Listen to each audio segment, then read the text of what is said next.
La démarche éviter, réduire, compenser est inscrite, ça a été rappelé, depuis 40 ans dans la loi. Pour autant, cela n'a pas empêché, depuis ces 40 dernières années, d'artificialiser des sols, de bétonner, y compris dans notre métropole, ni de limiter l'étalement urbain. Ça a été rappelé également, et ça l'est dans la délibération, l'artificialisation des sols et la bétonisation est le premier facteur de perte de biodiversité, et nous parlons beaucoup du réchauffement climatique et des conséquences que cela a sur notre vie et que cela va avoir sur notre vie. Mais la biodiversité, pour la préservation du vivant, est tout aussi importante. C'est le deuxième pilier sur lequel il nous faut absolument nous concentrer. La démarche qui est proposée aujourd'hui, c'est de, pour la première fois, réfléchir concrètement à éviter plutôt qu'à compenser. Quand nous siégeons dans des instances qui sont parfois difficiles à expliquer, puisque le droit de l'environnement et le droit sur l'eau est parfois un peu complexe, mais il m'est arrivé, en siégeant dans la commission locale de l'eau, de devoir valider des mesures compensatoires de choses et d'artificialisation que nous aurions pu éviter, mais nous sommes toujours intervenus après la décision et la bétonisation, et donc sur des mesures compensatoires. Et en matière d'énergie, l'énergie la moins chère est celle qui pollue la moins et celle qu'on ne consomme pas. C'est la même chose sur l'artificialisation des sols.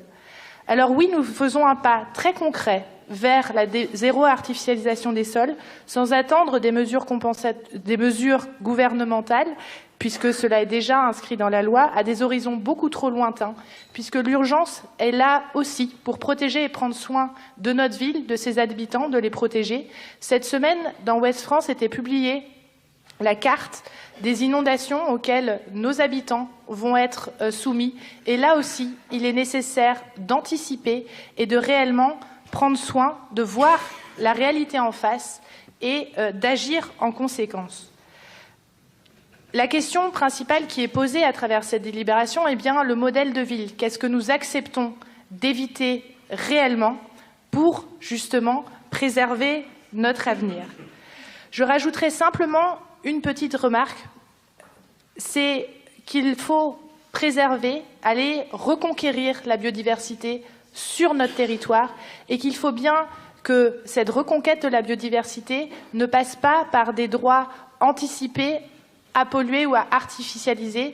J'explique la mécanique. Ce n'est pas parce qu'on va artificialiser qu'on va partir à la reconquête de la biodiversité. Il y a deux budgets et deux politiques qui sont là bien distincts, même s'il est important de les mutualiser et de les optimiser.